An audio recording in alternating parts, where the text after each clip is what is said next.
Bismillah. Assalamualaikum warahmatullahi wabarakatuh.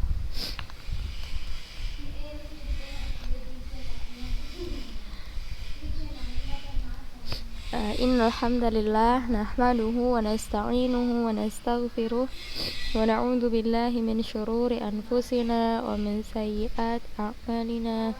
May yahdihillahu fala mudhillalah wa may yudhlil fala hadiyalah. Asyhadu an la ilaha illallah wa asyhadu anna Muhammadan abduhu wa rasuluh alladzi la nabiyya wa la rasula ba'dah. Amma ba'd. Kaifa halukum ya talibat? Atamanna anna kunna bisihhati wal afiyah. Ustazah berharap anak-anak ustazah dalam keadaan sehat wal afiyah. Na'am. Tayyib, anak-anak ustazah, alhamdulillah pada pagi hari ini kita masih diberikan kesempatan oleh Allah Subhanahu wa taala untuk terus menuntut ilmu, untuk talabul ilm ya, yang dimana kita tahu bahwa kita semua masih dalam keadaan pandemi ya, pandemi COVID-19. Nah, sehubungan dengan itulah maka kita masih tetap mengadakan pembelajaran secara daring. Saya berharap walaupun sarananya berbeda, walaupun kita tidak tatap muka dalam pembelajaran, saya berharap anak-anak ustazah tetap bersungguh-sungguh ya, tetap tidak menyepelekan pelajarannya ya. Semua pelajaran, baik pelajaran ustazah maupun ustazah yang lain, ustazah berharap anak-anak ustazah tetap bertanggung jawab sebagai seorang penuntut ilmu, sebagai seorang thalabul ilm yang taat kepada gurunya ya, seperti yang sudah kita pelajari sebelumnya. Dan apapun yang kita pelajari hari ini anak-anak ustazah dan sebelumnya, ustazah berharap sama semua anak-anak ustazah, apapun yang sudah kita pelajari itu hendaknya kita amalkan, hendaknya kita amalkan untuk diri kita sendiri dulu, baru diajarkan untuk orang lain ya. Semoga dengan bersungguh-sungguhnya anak-anak ustazah, dengan mengamalkannya semua yang kalian pelajari ya, yang baik-baik itu dapat menjadi pahala dan ganjaran untuk diri antuna sendiri ya. Baik,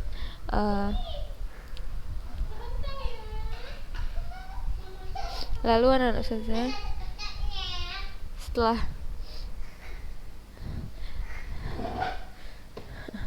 setelah kita masuk di pelajaran akhlak ya, kita sudah masuk kemarin di bab 9, yaitu mengenai adab di masjid. Kemarin sudah ustazah buatkan soal ya, menghafal adab-adab masuk dan keluar masjid.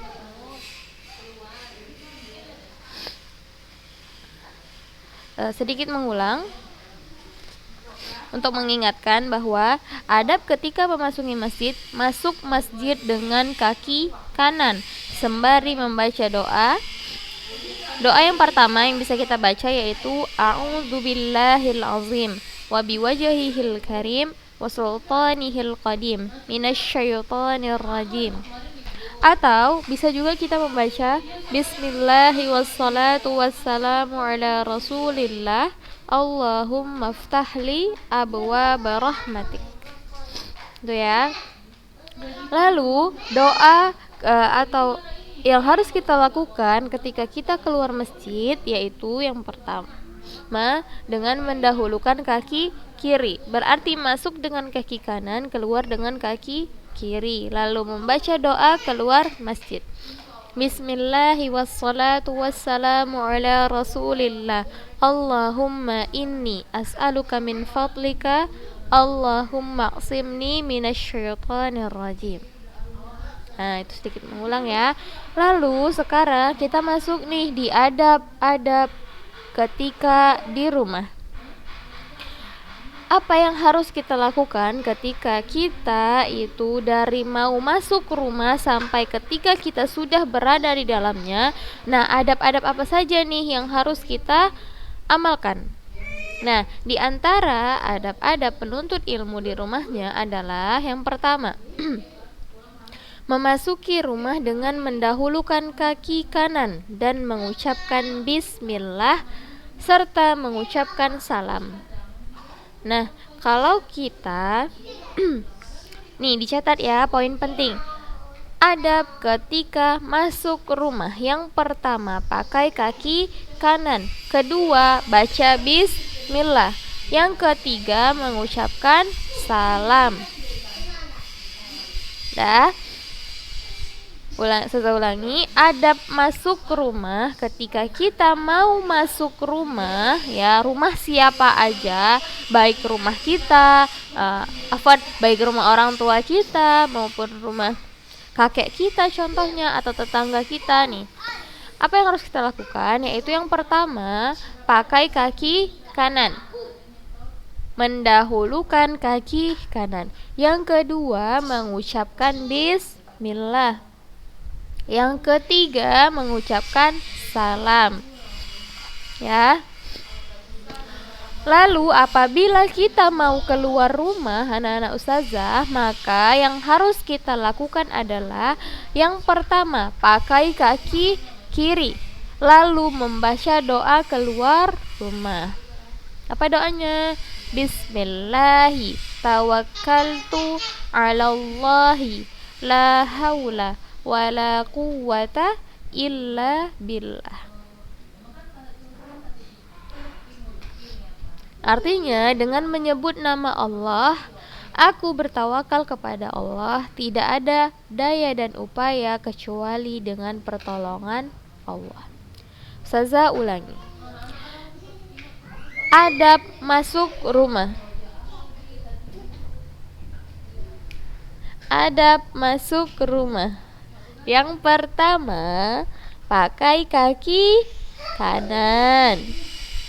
Yang kedua, baca bismillah.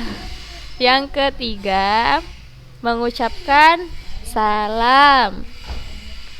Lalu, adab keluar rumah. Yang pertama, pakai kaki kiri. Lalu baca doa keluar rumah. Apa doa keluar rumah? Bismillahi tawakkaltu 'alallahi la haula wala quwwata illa billah. Nah, ini ya ketika kita masuk dan keluar rumah. Lalu yang kedua adabnya adalah menyampaikan ilmu yang bermanfaat kepada keluarga. Nah, ilmu yang kalian udah dapat nih. Nah, yang dikatakan dengan ilmu bermanfaat itu ialah anak-anak ustazah, ilmu yang diamalkan untuk diri sendiri dan kemudian diajarkan untuk orang lain. Nah, ketika kita sudah di dalam rumah, maka hendaklah kita bisa menyampaikan ilmu-ilmu yang sudah kita dapat, ilmu-ilmu yang bermanfaat itu kepada keluarga kita dan mengajarkan mereka semua perbuatan baik. Bukan maksud untuk menggurui keluarga-keluarga kita yang sudah tua contohnya, bukan, tetapi ini adalah membagi ilmu. Mengajarkan ilmu yang sudah kita dapat untuk orang lain, ya, contohnya keluarga. Kita bisa mengajarkan mereka tentang perbuatan baik, lalu kita bisa juga mengajarkan tata cara wudhu sesuai dengan tuntunan Rasulullah, lalu ajarkan mereka tayamum, mandi wajib gitu, sholat, dan hal-hal lain yang berhubungan dengan itu, berupa apa-apa yang diwajibkan, sunnah-sunnahnya, dan keutamaan-keutamaannya dalam melakukannya. Hendaklah ia mengajarkan kepada mereka dari perkara-perkara agama yang mereka butuhkan. dengan mendahulukan yang lebih penting. Nah, ketika kita di dalam rumah nih anak ustazah, maka kita harus menyampaikan segala sesuatu yang bermanfaat. Contoh yang bermanfaat itu apa? Kayak misalnya Antuna udah belajar nih kan, contohnya adab. Bagaimana kita harus berbuat baik kepada orang lain sekalipun dia menzalimi kita. Bagaimana cara kita agar tetap harus berbuat baik. Lalu, tata cara wudhu sesuai dengan tuntunan Rasulullah. Nah, Antuna sudah belajar, maka praktekkan itu di rumah Antuna dan ajarkan ke keluarga Antuna.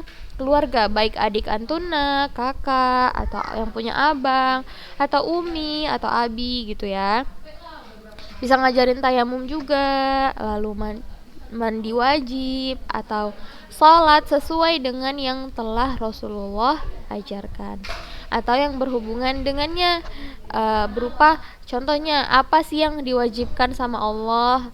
Contohnya kita tuh sebagai perempuan harus atau wajib bagi perempuan itu memakai jilbab yang menutup,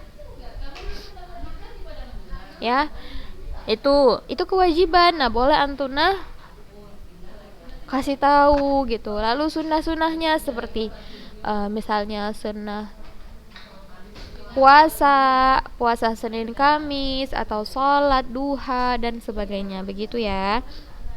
Nah, hendaknya juga bagi kita nih, kita mengajarkan dari hal yang terpenting, dari hal yang mereka harus tahu. Dan lebih seperti yang sudah dikatakan, mendahulukan yang lebih penting. Contohnya apa? Misalnya kita tahu nih mereka sholatnya masih bolong-bolong gitu. Jadi dikasih tahu sholat itu wajib, tidak boleh bolong-bolong ya, kayak gitu ya. Terus atau sudah sholat tetapi tata cara sholatnya masih salah, maka beritahu. Sholat yang sesuai dengan tuntunan Rasulullah itu seperti ini loh gitu. Jadi anak-anak ustazah, seperti yang sudah kita ketahui bersama, dalam mendakwahkan, dalam mengajarkan seseorang itu juga punya adab. Gak boleh teriak-teriak, gak boleh marah-marah gitu ya. Gimana dia mau mempraktekkan apa yang kita bilang, sementara kita aja kalau ngomong sama dia itu pakai marah-marah, apalagi sampai maki bilang dia itu. Contohnya tidak usah saya contohkan, saya yakin Antuna tahu ya, perkataan-perkataan yang buruk itu semua dibilang ketika kita mau mengajari dia. Kira-kira kalau kita nih, atau kalau kalian diajarin sambil marah-marah, sambil maki-maki, itu kira-kira masuk nggak?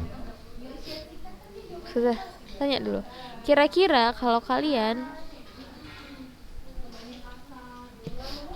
lagi diajarin seseorang nih, tapi dia ngajarin kita itu pakai marah-marah, pakai emosi, pakai maki-maki lagi, nah masuk nggak?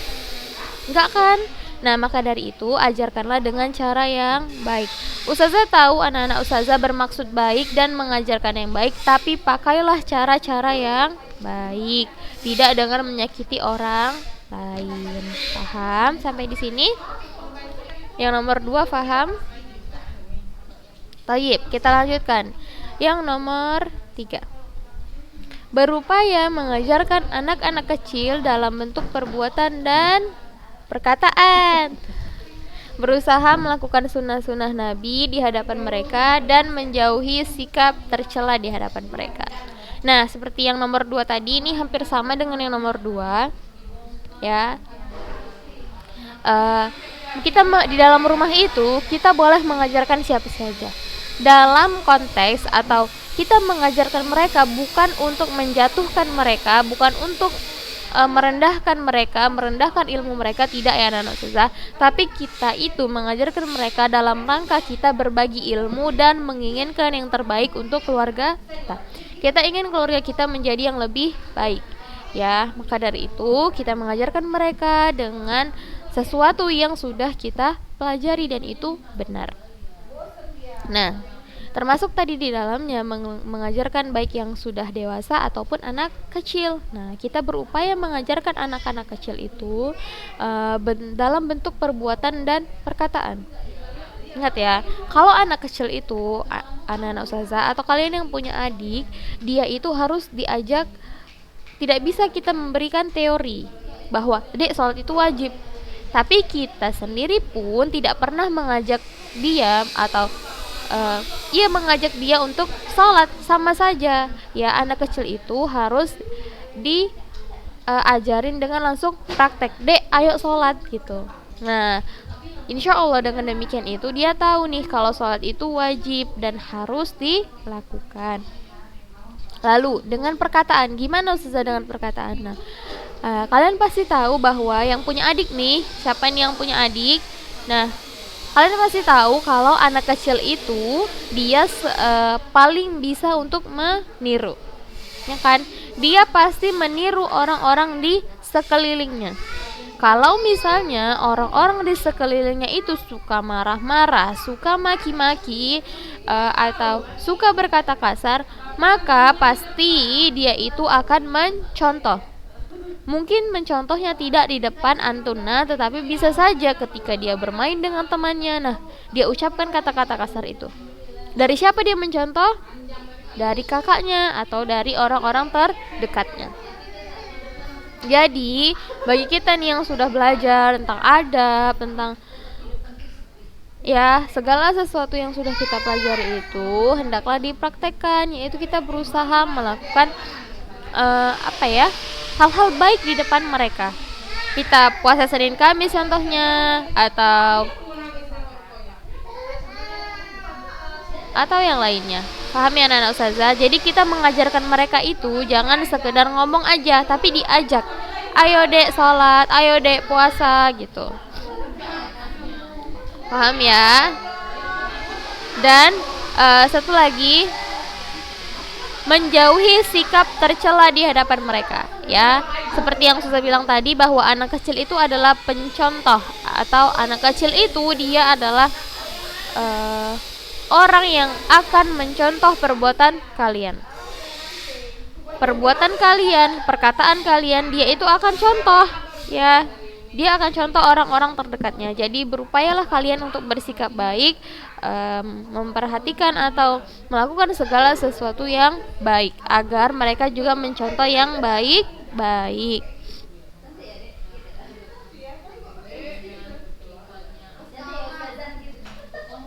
Lalu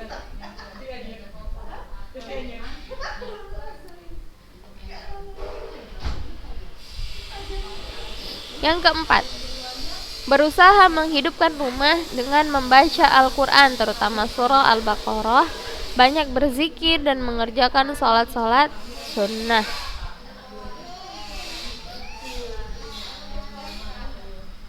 Yang keempat, berusaha menghidupkan rumah dengan membaca Al-Quran. Ya, baca Al-Quran, surah apa aja, baca Al-Quran, tapi diutamakan atau terutama surah Al-Baqarah.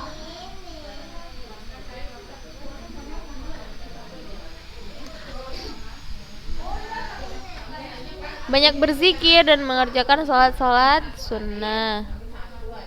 Rasulullah sallallahu alaihi wasallam bersabda, "La taj'alu buyutakum maqabir, inna syaitana yanfiru minal baiti alladhi tuqra'u fihi surat al-Baqarah."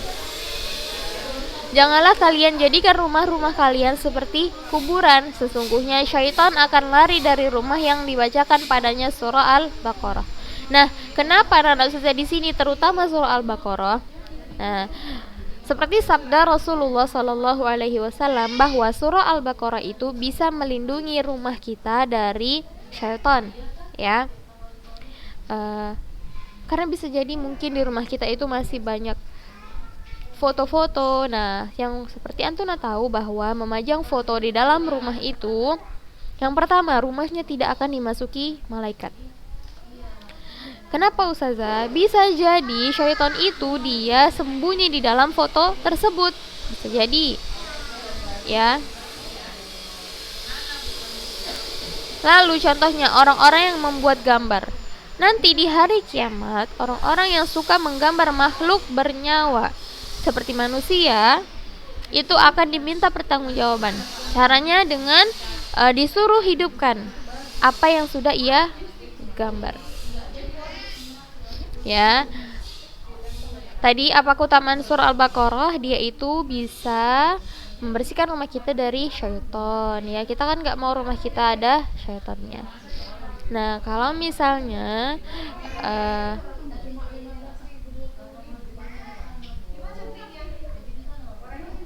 janganlah kalian jadikan rumah-rumah kalian seperti kuburan ya. Maksudnya adalah tidak pernah dibacakan Al-Quran. Jadi rumah kita itu kayak kuburan.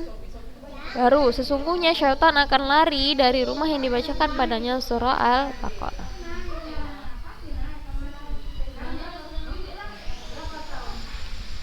Beliau sallallahu alaihi wasallam juga bersabda, "Fa inna afdhalas salati salatal mar'i fi baitihi illal maktubah." Sebaik-baik salat adalah salatnya seseorang di rumahnya kecuali salat wajib. Nah, di sini maksudnya anak-anak ustazah, untuk laki-laki seperti yang sudah ustazah katakan sebelumnya. Untuk laki-laki itu wajib salat di mana? Di masjid. Nah, untuk laki-laki maka wajib baginya sholat di masjid. Dan kalau perempuan paling utama, seorang perempuan itu paling utama sholat di rumahnya, di dalam kamarnya ya. Tapi untuk laki-laki itu wajib sholat di masjid. Nah, sebaik-baik sholat adalah sholatnya seseorang di rumahnya kecuali sholat wajib. Nah, kecuali sholat wajib ini kecuali untuk laki-laki yang dia itu wajib sholat di masjid contohnya,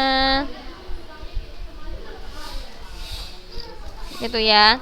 Nah, sebaik-baik sholat adalah sholat seseorang di rumahnya. Bisa kita sholat di rumah itu contohnya sholat duha ya untuk laki-laki dan perempuan.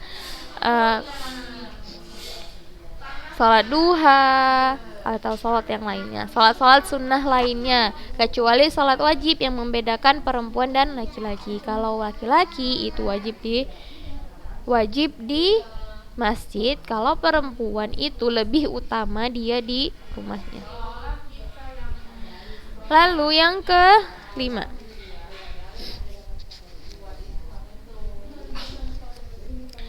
mengajarkan anak-anak 2 kalimat syahadat. Lalu ajarkan tauhid dan larang mereka dari syirik. Ajarkan berbagai adab dalam Islam seperti adab makan, minum, masuk WC, masuk dan keluar dari WC, mengajarkan Al-Quran dan hadis Nabi Sallallahu Alaihi Wasallam, zikir pagi petang, zikir selesai sholat, dan berbagai doa dan zikir yang lainnya. Nah, jadi kita wajib mengajarkan kepada adik-adik kita atau yang menurut kita nih harus kita ajarkan. Yang pertama adalah 2 kalimat syahadat.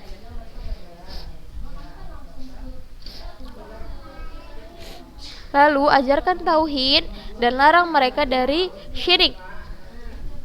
Tauhid, ajarkan bahwa yang satu-satunya Tuhan yang harus kita sembah itu ialah Allah dan sebagainya. Tuhan kita adalah Allah, Nabi kita Muhammad sallallahu alaihi wasallam. Lalu agama kita Islam, kitab kita itu Al-Quran gitu ya. Larang mereka dari syirik dan ajarkan berbagai adab dalam Islam. Nih anak-anak ustazah sudah belajar kan, sampai adab di dalam rumah pun kalian sudah belajar. Lalu seperti adab makan, minum, masuk keluar dari WC, mengajarkan Al-Quran, bagaimana membaca Al-Quran dengan baik dan benar. Nih anak-anak saya juga udah belajar nih ditajwidkan dan hadis Nabi Sallallahu Alaihi Wasallam. Lalu membaca zikir pagi petang, zikir selesai sholat, dan membaca berbagai doa dan zikir lainnya. Nah, adab yang kelima ini sebenarnya sudah sering anak-anak sudah pelajari, seperti adab kan, kita lagi belajar nih adab. Nah, setelah ini kalau misalnya bisa langsung dipraktekkan itu lebih baik, bisa langsung diamalkan itu jauh lebih baik ya. Taib anak-anak ustazah, seperti yang sudah ustazah bilang sebelumnya, bahwa apapun yang kita sudah pelajari anak-anak ustazah, baik pelajaran ustazah maupun pelajaran ustazah-ustazah yang lain, nah jika itu memang harus kalian praktikan, memang harus kalian amalkan untuk diri kalian sendiri dan diajarkan ke orang lain, maka segeralah ya, agar ilmu tersebut tidak menjadi ilmu yang stuck di situ-situ aja, tapi akan menjadi ilmu yang bermanfaat. Fahimtun? Nah, jadi tugas anak-anak ustazah di rumah ialah, dengarkan, tugas anak-anak ustazah yaitu menghafal adab masuk dan keluar rumah. Menghafal adab masuk dan keluar rumah. Adab masuk rumah. Ustazah ulangi tadi ya, adab masuk rumah pakai kaki kanan, baca bismillah, ucapkan salam. Kalau adab keluar rumah, mendahulukan kaki kiri lalu baca doa. Doanya bismillahi tawakkaltu 'alallahi la haula wala quwata illa billah. Ya. Dihafalkan melalui audio suara dan dikirimkan ke grup. Ya, batas akhir sama seperti biasa yaitu ba'da asar atau siap asar. Fahimtun anak-anak ustazah? Ya, jangan lupa tugasnya menghafal adab masuk dan keluar rumah beserta doanya. Ya, thayyib. Jazakunallahu khairan untuk anak-anak ustazah yang sudah menyaksikan video ini sampai habis.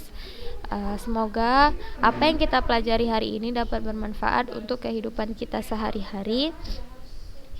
Naktafi subhanakallahumma wabihamdik asyhadu an la ilaha illa anta astaghfiruka wa atubu ilaik. Jazakunallahu khairan wa kataballahu lakun ajran. Assalamualaikum warahmatullahi wabarakatuh.